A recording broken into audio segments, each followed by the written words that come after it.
افتح علينا بفتوح العارفين حكمتك وانصر علينا خزائن رحمتك برحمتك يا أرحم الراحمين. اللهم نور قلوبنا بنور هدايتك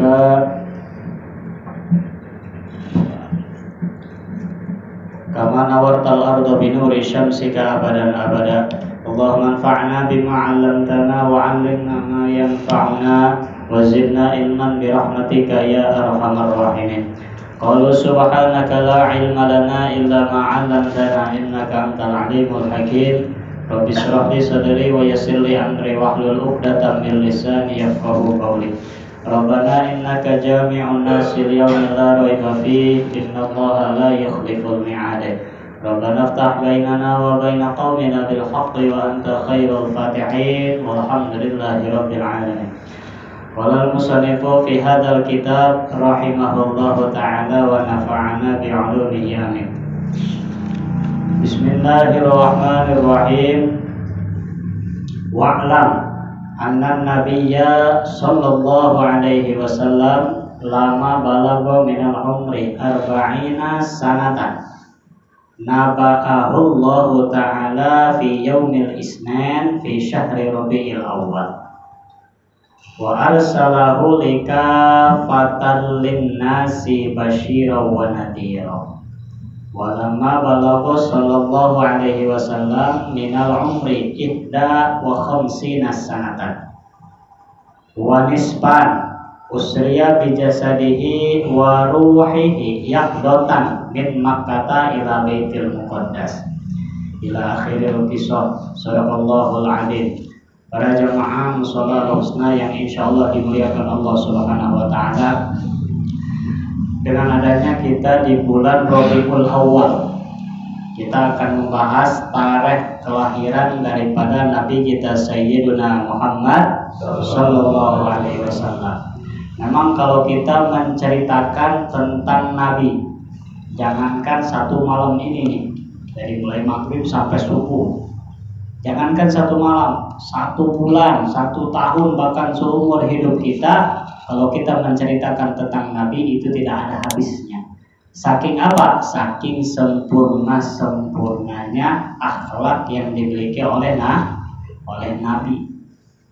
Nah, tapi dengan adanya bulan Rabiul Awal, kita menceritakan supaya apa? Supaya kita lebih cinta, menanamkan keimanan di dalam hati kita, menanamkan keyakinan di dalam diri kita bahwa kita mempunyai Nabi yang sangat sempurna dan kita bisa ajarkan ke anak-anak kita. Memang ini di dalam kitab kita ambil rujukan yaitu Nihayatuz Zain karangan Imam Nawawi radhiyallahu taala anhu. Memang di atas dijelaskan kata Imam Nawawi awwalu wajibin minal mukallaf. Awal mula wajib untuk orang-orang yang mukallaf min dzakarin wa unsa, baik itu laki-laki maupun perempuan, itu wajib mengetahui apa? Ijmal bid dalilin aqaidul. Jadi mengetahui aqaidul iman, sifat yang wajib di Allah, yang mustahil di Allah, yang wenang, yang wajib di utusan, mustahil di utusan, wenang di Allah, wenang di utusan, yang jumlahnya 50. Kalau saya tanya kayaknya ini nggak banyak orang yang tahu dari sifat 50 Allah nih. Dari aqaidul iman 20 wajib di Allah, yang mana wujud, tidak, baqa, mukhalafatul lil hawa, diisi terus sampai 20, yang mustahilnya 20 itu wajib, Pak. Min dzakarin au unsa, baik itu laki-laki maupun perempuan. Baligin, yang berbalik, yang balik. Nah, yang maksud balik di sini mukallaf, yang taklif gitu ya, yang ditaklif oleh agama, yang diperdih oleh agama, yaitu laki-laki atau perempuan yang balik.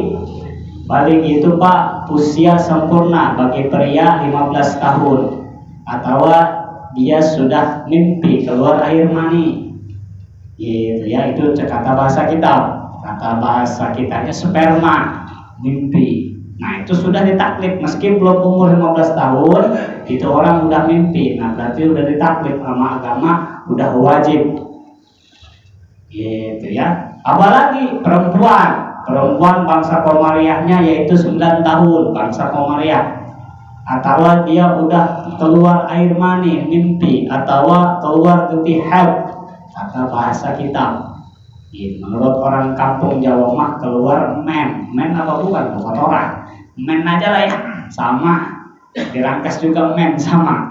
Nah, atau udah keluar getih haid, nah itu perempuan diperdik gitu ya, oleh agama apa, ala kulli mukallafin ma'rifatun kulli akidah, mengetahui seluruh akidah gitu ya yang dimiliki oleh Allah, dan semua jumlah ijmal itu harus tahu Pak. Berarti kalau wajib kita kalau nggak tahu itu dosa, maka mencari ilmunya itu tuh wajib.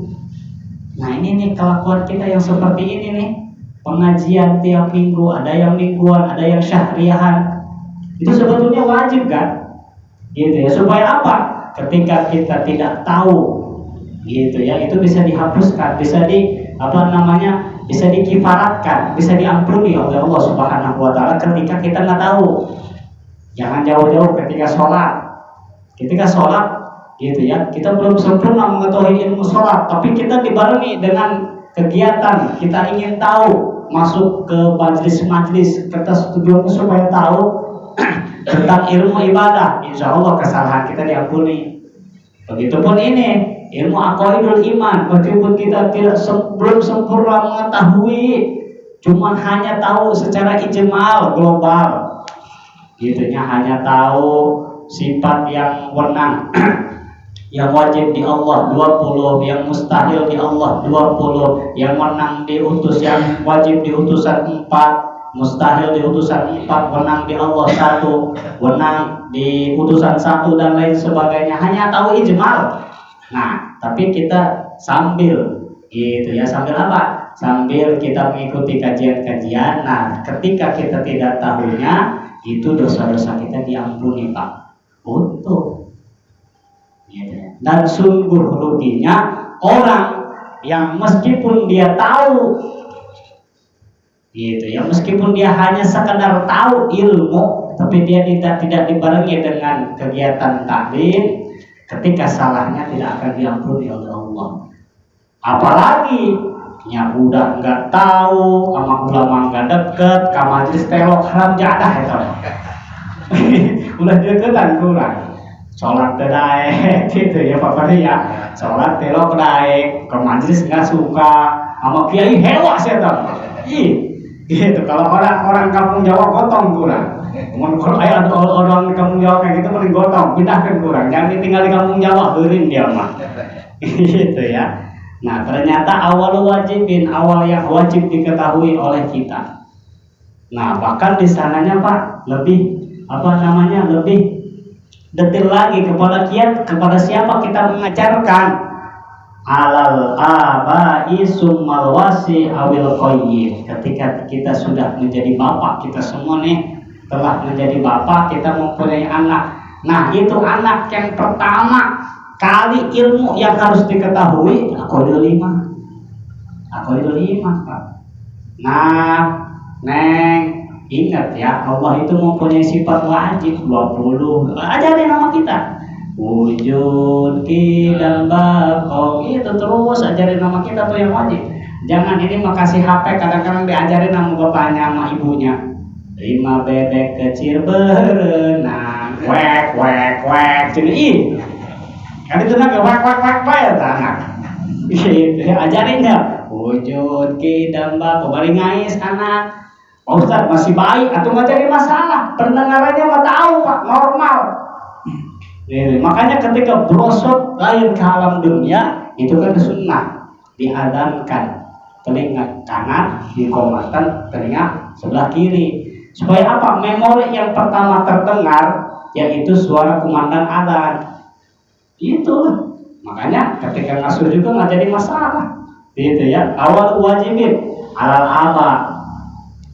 Muncul pertanyaan, waduh Pak Ustadz, alal aba ini mungkin iya wajib bagi orang tua yang mengajarkan tentang sifat 20 yang dimiliki oleh Allah, aqaidul iman dan lain sebagainya, saya tidak mampu. Saya tidak mampu mengajarkan kepada anak saya, entah karena ilmu saya nggak ada, entah memang waktu saya untuk anak-anak nggak ada. Kalau Bapak seperti itu, jangan berkecil hati, titipkan anak kita ke tempatnya yang bisa mengajarkan anak kita untuk belajar agama. Itu kita udah lepas tanggung jawab, pasrahkan anak kita. Datangi sama kita ustadznya. Jangan ini kadang-kadang turut biung kata anak tuh.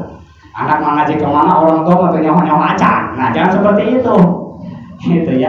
Memang atau sebagian besar, kebanyakan ustadz atau ridho aja lah. Anak siapa ini? Orang anak Mang Anu, diajarin aja. Meskipun ustadznya mah belum bertemu sama orang tuanya belum. Gitu. Kenapa tadi itu turut biung? Nah kalau kita pasrahkan sepenuhnya ke ustadz. Ini ajarkan anak saya, kalau saya itu tidak mampu, entah karena waktu, entah karena memang saya tidak memiliki ilmu, tolong ajarkan. Sebab apa Pak? Kalau tidak tadi summa alal wasi, kalau kita tidak diwasiatkan kepada anak kita, ini ya, naudzubillahnya, nanti sesudah dewasa, balik, anak kita kawin, anak kita punya anak, gitu ya, anak kita punya cucu sampai meninggalnya. Anak kita tidak dibelajarkan untuk belajar ilmu agama, nanti di akhirat nuntut, masih hujah. Bahasanya apa? Ya Rabbana khudlana haqqana min hadar rajul. Baru juga ini anak mau dimasukkan ke dalam nerakanya Allah gara-gara nggak belajar sama sekali ilmu agama. Jangankan aqaidul iman, sholat pun dia tidak tahu ilmunya, mau dimasukkan ke neraka. Ini anak ngomong, Gusti saya tidak ridho, saya bodoh ini nggak tahu ilmu sholat, nggak tahu ilmu aqaidul iman tuh, gara-gara si Anu tuh. Anu manggilnya juga Pak, nama bukan bapak, bukan nama tuh, gara-gara si Anu tuh. Waktu di alam dunia cuma di sekolahin aja, sekolah SD, SMP, SMA, kuliah, gitu ya. Itu orang tuanya nggak mau kalah. Kan sama dulu sama gua lu dia modalin, lu juga sama gua dikawinin, pakai modal gua kan, dikawinin, dikasih rumah, difasilitasi, itu apa kurangnya? Diterima kata anak, diterima. Memang bapak memodalkan saya waktu di alam dunia, tapi bapak belum pernah sama sekali memerintahkan saya untuk belajar ilmu agama. Masya Allah. Meskipun kita ahli ibadah Pak, makanya tadi berwasiat. Sekurang-kurangnya kita didik anak kita. Kalau kita tidak mampu tadi, antarkan kepada orang-orang yang bisa mengajarkan anak kita, gitu ya. Kalau di sini mungkin udah banyak ya, bisa ada tuh karib milih. Jangankan di Jakarta lah, di Rangkas aja kan udah karib milih kan ya, gitu ya. Ada sekolah agama, di malamnya ada maghrib mengaji terus sama kita tuh, gitu. Perhatikan anak kita, jangan kebanyakan main gadget Pak, main HP, waktu sapo-sapo HP banyak. Tentunya apa tuh ujung-ujungnya? Ilmu sholat nggak tahu, jangankan sholat, ilmu wudhu aja nggak tahu, gitu ya. Ini jangankan anak, bapak-bapak katanya hodong atau bisa, gitu ya. Nah inilah, jadi awal wajib untuk orang yang mukallaf mengetahui sifat aqaidul iman. Apalagi wa ta'limihi anna nabiyya sallallahu alaihi wasallam, yaitu Muhammad bin Abdullah. Nah ada lagi yang wajib diketahui untuk kita orang yang mukallaf, termasuk kita mengajarkan kepada anak-anak kita, yaitu kita mengetahui bahwa kita memiliki nabi, yaitu Nabi Muhammad. Diajarkan kepada anak-anak kita. Nah, dengarkan nih Bapak ya, kita memiliki nabi, nama nabi kita itu Muhammad. Muhammad itu bin Abdullah. Awas bapaknya tuh. Jangan ini mah ada salah-salah kayaknya. Kita memiliki Nabi Muhammad namanya Muhammad bin Abdurrahman, itu salah. Muhammad bin Abdullah, yaitu kita memiliki Nabi. Ba'asa bin Makkah, diutusnya Nabi yaitu di Mekah. Itu ya, ila kafatis sakolain. Kenapa Imam Nawawi dikatakan di sini ila kafatis sakolain? Untuk memberikan risalah kepada seluruh umat sakolain. Sakolain itu Pak maknanya dua golongan. Dua golongan itu diabadikan di dalam Quran, gitu ya. Apa namanya ayatnya? Illa insa wa jinna illa liya'budun tuh kalau nggak salah tuh ya. Jadi tidak semata-mata Allah menciptakan jin dan manusia hanya untuk diperintah ibadah kepada Allah. Nah inilah diutusnya Nabi ke alam dunia sakolain untuk dua golongan, yaitu golongan jin dan golongan manusia. Makanya di golongan jin ini Pak ada jin Islam, ada jin kafir. Ada jin Islam, ada jin kafir. Makanya jangan aneh kalau ada fenomena di dalam musola, di dalam masjid, kalau ada orang yang bakar warak masuk, habis mabok masuk ke masjid tidur, tiba-tiba bangunnya di beduk, di dalam beduk, jangan aneh. Kunci Islam akan dipindahkan. Gitu. Karena apa? Dia datangnya itu habis maksiat, datang ke masjid ngadon tidur, obek. Gitu ya. Tapi insya Allah kemarin mah di sekarang nggak ada lah, soalnya banyak marbot yang rajin banyak. Gitu tak. Nah, jadi ada jin Islam, ada jin kafir. Itu Nabi seluruhnya memberi risalah. Kalau kita manusia biasa hanya memberikan risalah, penyampaian kepada umat. Hanya manusia satu golongan. Kalau Nabi dua golongan, Pak. Gitu ya, dua golongan. Nah inilah. Jadi kemudian ketahuilah kata Imam Nawawi, wa'lam anna nabiyya sallallahu alaihi wasallam lama balagha minal umri arba'ina sana naba'ahu Allah Ta'ala fi yaumil isna fi syahri Rabiul Awwal. Ketahuilah olehmu bahwa sesungguhnya Nabi kita yaitu sempurna umur berapa? 40 tahun. Naba'ahu Allah Ta'ala fi yaumil isna. Allah utus Nabi, Allah utus dijadikan Nabi di umur 40 tahun. Di umur 40 tahun Pak dijadikan Nabi. Sebab menurut satu riwayat umur 40 tahun itu Pak umur paling matang.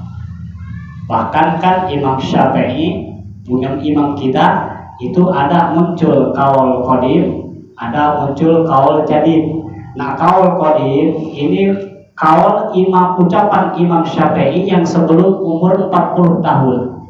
Kalau kaul jadid ini ucapan Imam Syafi'i yang sesudah umur 40 tahun. Sebab umur 40 tahun itu umur udah dia menciptakan, tidak dijawab oleh hawa nafsu, tapi dia berikhtiar, meneliti hati-hati dalam mengambil keputusan. Itu di umur 40. Makanya wajar, maaf itu kalau misalkan ada persyaratan pemimpin yang harus ada umur memang harus.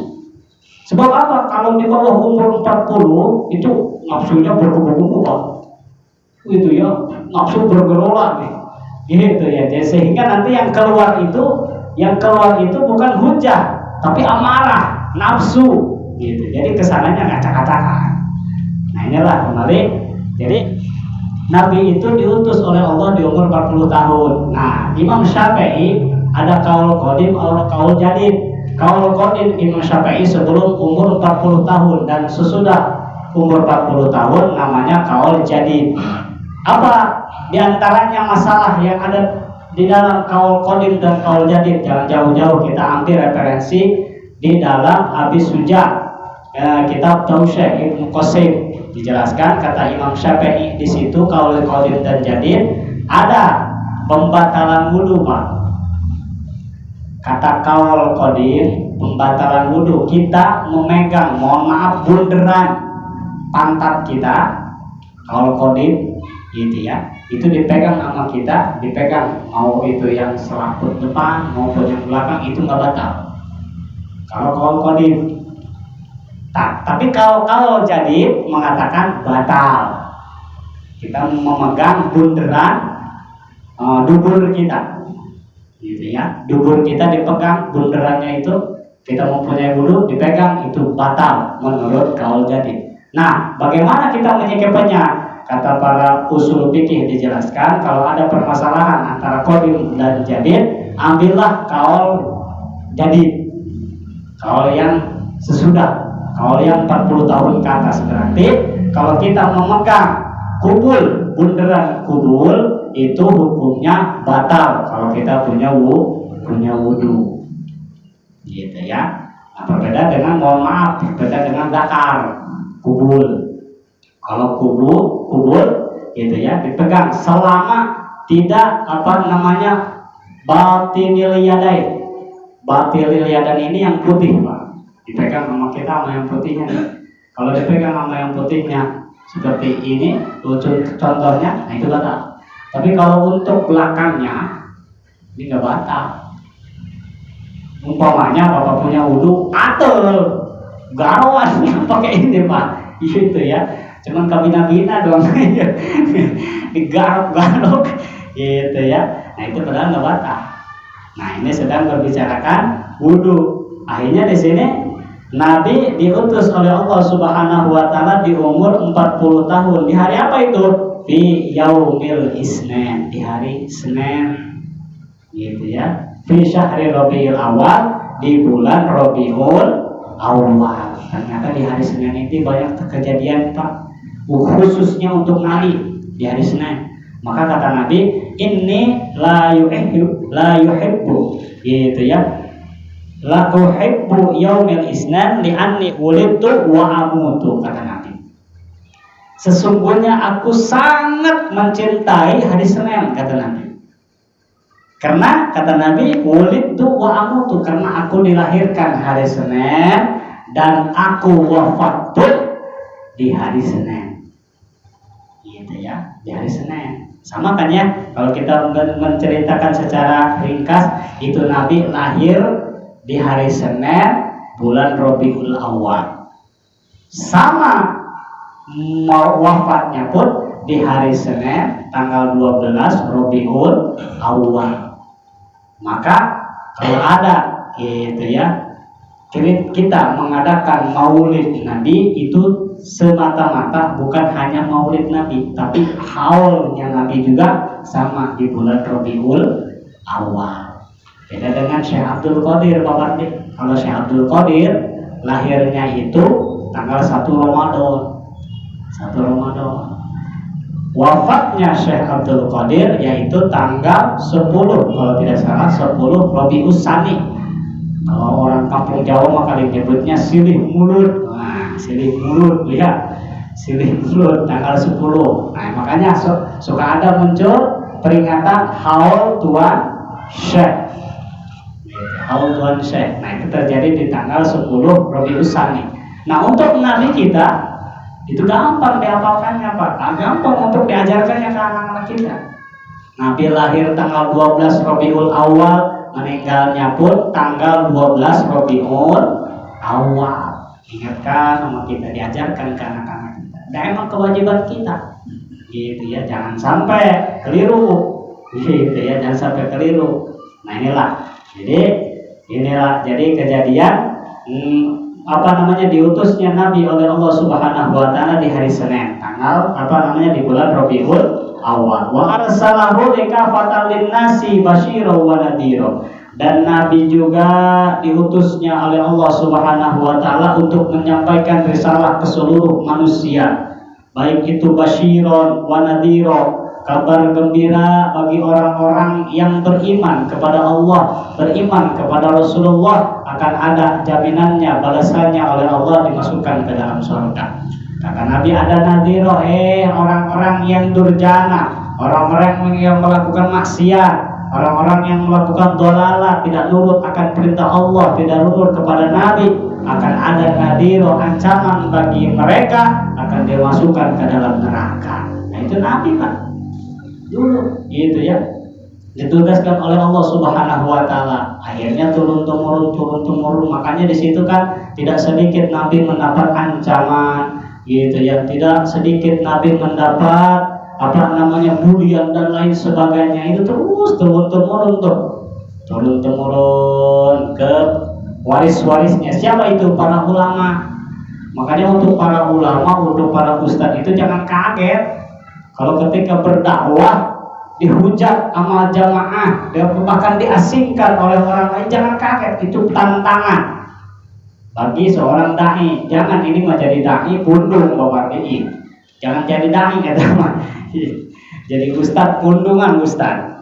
Saya tahu tadi ngadengin aing dia umpamanya maaf nih. Ada ustad, ada dai ngelihat gitu, giliran banyak ngaji baru semangat. Giliran ada satu orang gak semangat, lain ustad ya kan mah. Gitu ya, jangan disebut ustad. Nah, ayo terus istiqomah kayak Nabi. Nabi terus berjuang. Gitu ya, baik dikala susah maupun dikala senang, terus sampaikan risalah agama Allah. Itu kalau mau mengikuti ajaran Nabi. Inilah basyirah wa nadhira.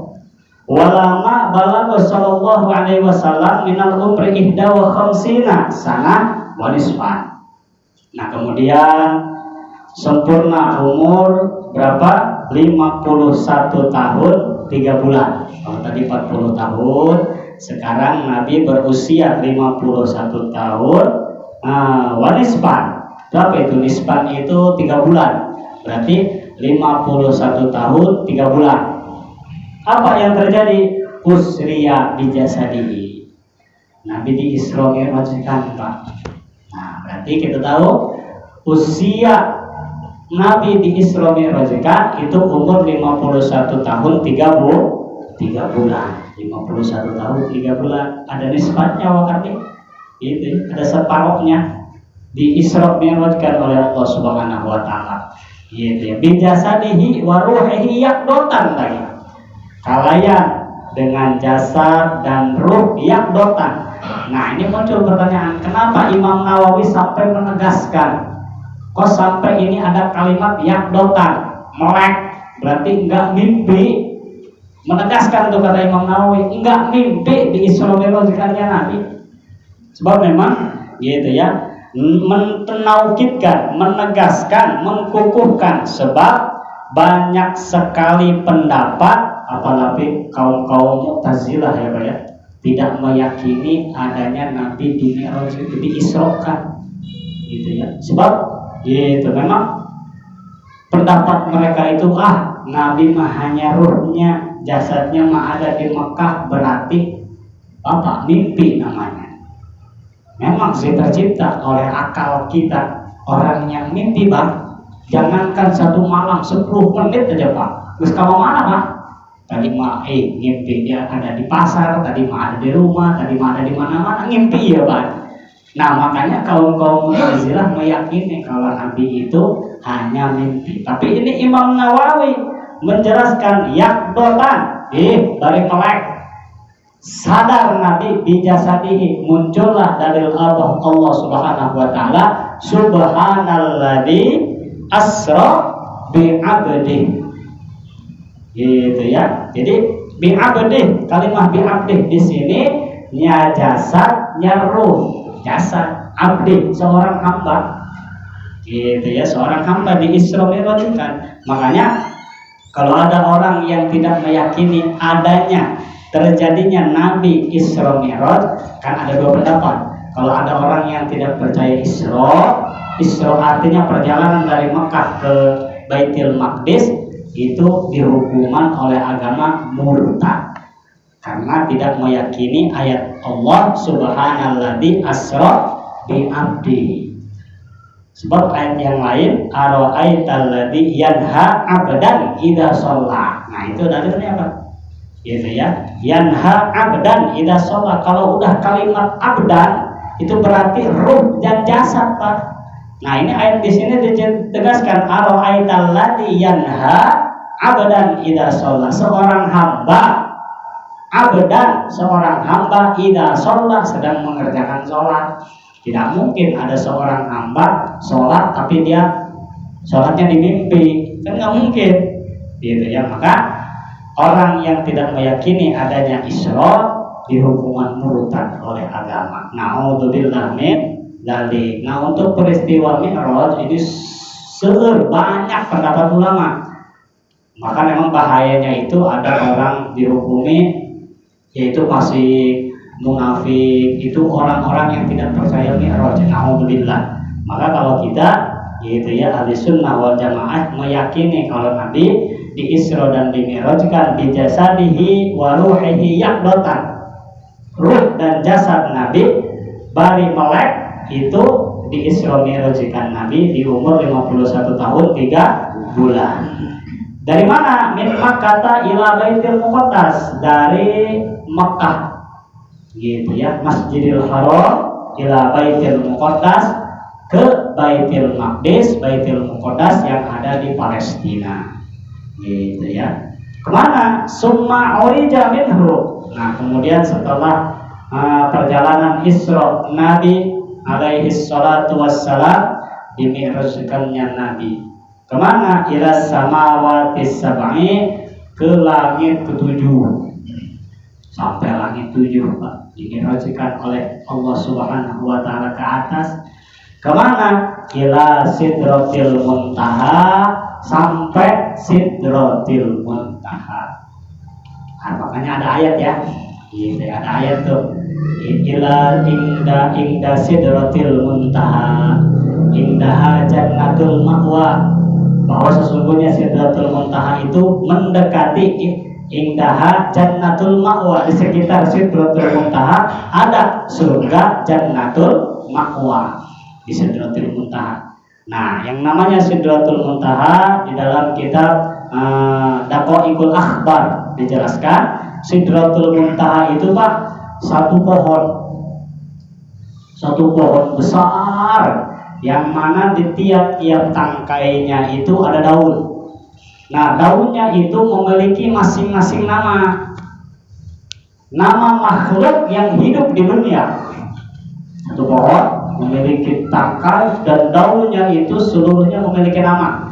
Nah daunnya ini kalau fil seperti kuping apa tuh yang ada belalainya, gajah. Nah kuping gajah besar kan ya Pak, gaplek gitu. Nah daunnya itu sebesar kuping gajah. Nah di daunnya itu terdapat nama-nama, ada Sukardi, ada Ana, gitu ya, ada Opik, ada terus nama-nama tuh. Ya Allah. Nah di bawah pohon itu ada malaikat Israil berikut rombongannya. Ada malaikat Israil, masya Allah. Nah ketika malaikat Israil itu kan duduk di bawah pohon tersebut. Nah ketika daunnya itu jatuh pas, itu jatuhnya di pangkuan malaikat Israil. Kalau dibuka sama Israil, Abdul Rahman, orang kampung Jawa ya. Nah maka setelah jatuh di pangkuan malaikat Israil, ahli langit sudah tahu kalau itu orang udah mati, udah mayit. Nah jarak dari langit ke alam dunia menurut satu riwayat itu 40 hari. 40 hari dari daun jatuh plek ke pangkuan Israil itu 40 hari ke depan. Tinggal dihitung bukan kita. 40 hari. Ya Allah, ahli langit udah tahu. Gitu ya, ahli langit udah pada tahu. Makanya kata ulama al-mautu kalau gabshi, maut itu seperti gabshi, seperti domba. Nampak. Kalau orang yang punya mukasyafah gitu ya, mukasyafah kebatinan itu kadang-kadang kan berwasiat ya. Gitu ya. Nah, cek anak-anak Abah, nanti hari Jumat jangan kemana-mana ya. Kumpul di rumah Abah mau pulang. Gitu kan. Kadang-kadang ada yang kayak gitu. Sebab memang kalau kapsi nampak. Bahkan kalau kita mengkaji ilmu Qurtubi di dalam Tadhkiratul Qurtubi itu lebih eces Pak. Bukan 40 hari menjelang ajalnya ini Pak, tapi itu ya ada sampai 100 hari. Nah kita bahas. Jadi ada cirinya orang yang menghadapi sakratul maut 100 hari. Apa itu? Ba'da asar itu badannya itu, awaknya itu, badannya itu ya ngegeter Pak, seperti ngegeternya sapi yang sesudah disembelih. Sapi kalau disembelih kan betul ya. Nah itu orang yang menjelang sakaratul 100 maut, sakaratul mautnya sesudah asar terasa bergetar di dalam badannya. Gitu ya. Makanya kalau kopik udah ngegeter ya awas kopik ya. Gitu ya. Bisik 100 poin ya waduh. Berabe ya. Bada asar namanya. Menggigil kayak irisan, kayak demam. Menggigil ya Allah. Gitu ya. Nah, memang kata Imam Qurtubi tidak ada yang tahu kecuali orang-orang tertentu. Kalau kita mah demam paling kan gitu. Tapi kalau orang-orang tertentu udah tahu, oh, aing 100 poin iya. Gitu. 100 poin waduh. Kira-kira ngopi, kira dahar. Gitu. Ya Allah. Nah, sesudah 100 hari ada 40 hari menjelang kematian. Apa itu cirinya? Yaitu bakal merasakan gitu ya, denyutan gitu, denyutan yang mana di dalam pusat dirinya, denyutan berarti di jantung, denyutan beda. Bahkan malaikat Israel kadang-kadang menampakkan seliwatan di penglihatannya, seliwatan berberes. Siapa itu? Nah, 40 hari ya Allah gitu ya, dicirikannya oleh Imam Qurtubi itu. Terus 40 hari 7 hari menjelang itu orang wafat, itu orang itu ya bakal merasakan nafsu makan yang sangat luar biasa. Nafsu makan. Nah makanya kalau ada orang yang nafsu makan, waduh ya awas ya. Waduh bawa ini pahit ya. Waduh. Hati-hati tuh ya. Ya Allah, itu 7 hari menjelang banyak uang. Kayak yang biasa, yang tadinya biasa 1 piring, wah 3 piring ya Pak. Ya Allah, merasakan nafsu makan. Ya Allah, itu menjelang 7 hari kata Imam Qurtubi. Nah, sampai 1 hari menjelang wafat, cirinya itu orang bakal merasakan denyutan. Dari mana? Ini apa? Ubun-ubunnya akan merasa denyutan. Dan dia, itu di waktu ba'dul asri, di waktu ba'da asar. Semua terjadi di waktu asar berarti ya. Gitu ya. Ba'dul asri di ba'da asar. Seperti setelah merasakan denyutan di ubun-ubunnya itu, hati dan pikirannya berkata, aing doang ngomong ini jadi sukil. Saya sepertinya enggak bakal nemu lagi hari esok. Tuh, dia udah mengatakan seperti itu. Nah, itu 1 hari menjelang ajalnya Israil menjemput. Gitu ya. Nah, itu ciri-cirinya kata Imam Qurtubi. Gitu ya, lebih eces. Nah, emang di sini seperti Sidratul Muntaha itu ketika jatuh daun itu dibaca oleh malaikat Israil, iya mah orang kampung Jawa ya, gitu ya, saya gitu. Makanya nih Pak, kalau misalkan kita merasakan di kuping kita, jangan aneh. Itu mungkin daun kita itu tertimpa yang ada di atas kita. Jangan ini mah kadang-kadang, ini ngomongkan aing yo, pede amat, saat itu ngomongkan. Gitu ya, itu lagi tertimpa daun kita itu sama daun yang di atas kita tertimpa. Makanya kadang-kadang gitu dikira berdoa sama Allah, gitu ya, berdoa yang kita tahu. Nah ini memang itu diibaratkan nama kita itu udah ada di Sidratul Muntahnya 40 hari, gitu ya. 40 hari itu ahli langit udah tahu kalau nama kita itu bakal jadi mayit. Nah inilah kalau kita berbicara tentang apa namanya ajal.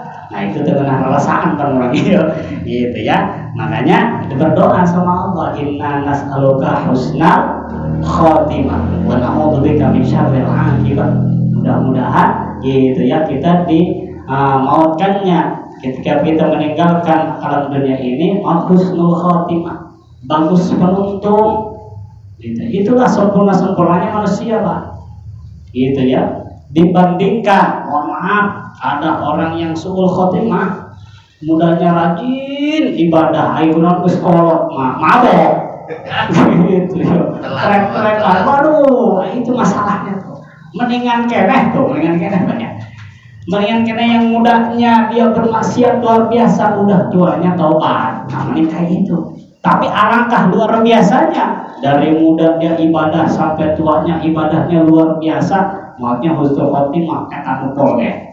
Gitu ya. Nah, untuk kita kebetulan yang mudanya belum rajin ibadah, nah udah untuk tuh yang udah usia kita ini, nah kita menekunkan ibadah kepada Allah, sangka kita berharap sama Allah, mudah-mudahan husnul khotimah. Itu husnul khotimah. Seperti itu kan ya. Inna nas'aluka husnal khotimah. Gitu ya. Minta baik penuntung. Jangan kayak naudzubillah kita pernah kisahkan Kibar Siso. Kurang gimana Pak Kibar Siso ini? Ibadahnya aja puluhan tahun, ratusan tahun. Punya santri 6, kalau tidak salah 60.000 Pak. Punya santrinya 60.000. Itu santri bisa terbang semua. Diberkati ibadah Kibar Siso. Kalian berkah ibadah Kibar Siso. Coba Allah. Orang ibadah santrinya bisa terbang, jangankan Kibar Sisonya, santrinya bisa terbang Pak, ya Allah. Tapi apa ujungnya? Husnul khotimah. Kenapa? Dia mengikuti ajaran tengkorak iblis. Si iblis digoda untuk minum arak. Akhirnya melihat yang dagangnya cewek cantik, dijinah enggak? Sesudah zina, datang suami yang perempuan tersebut dibunuh. Itu dosa-dosanya Kibar Sisonya mabok, nya berzina, nya ngebunuh. Masya Allah. Itu Kibar Siso. Makanya nggak jadi jaminan orang yang mempunyai ilmu dia bisa selamat di dunia dan di akhirat, yang belum tentu. Gitu ya. Belum tentu juga maka tidak menutup kemungkinan kita meskipun ibadahnya nggak kayak orang yang berilmu, tapi kita rajin mendekatkan orang-orang yang berilmu, kita terus tekun istiqomah, kita terus istiqomah untuk ibadah, atau tidak menutup kemungkinan kalau kita semua husnul khotimah, gitu kan? Nah inilah para jamaah kaum muslimin rahimakumullah. Poin terakhir itu kisah daripada Sidratul Muntaha, yaitu menancapkan keimanan di dalam diri kita, mempersiapkan diri kita bahwa ajal itu kan mengajal. Gitu ya. Ajal itu tidak kalau kita tahu kan ya, kalau kita tahu ajal kita kapan, kayaknya enak kan ya, enak kita bisa persiapan, gitu ya, bisa persiapan. Kata malaikat Jibril, Opik, ente nanti siapin 2 tahun lagi di alam dunia. Waduh dong, Opik rajin ibadah, Pak Kardi, gitu ya, gitu. Dia aja boroning kita diberitahu sama malaikat Israel, kita dipanggil, gitu ya, dipanggil sama sama Pangdam, sama polisi aja pentakutnya luar biasa ya. Apalagi itu dipanggil malaikat Israel. Nah itu ya, maka sekali lagi mudah-mudahan kita semua diberikan husnul khotimah, mudah-mudahan kita semua diberikan sehat walafiat, dipanjangkan umur, diterima amal ibadah, dan mudah-mudahan kita selamat di dunia, selamat di akhirat. Al-Fatihah.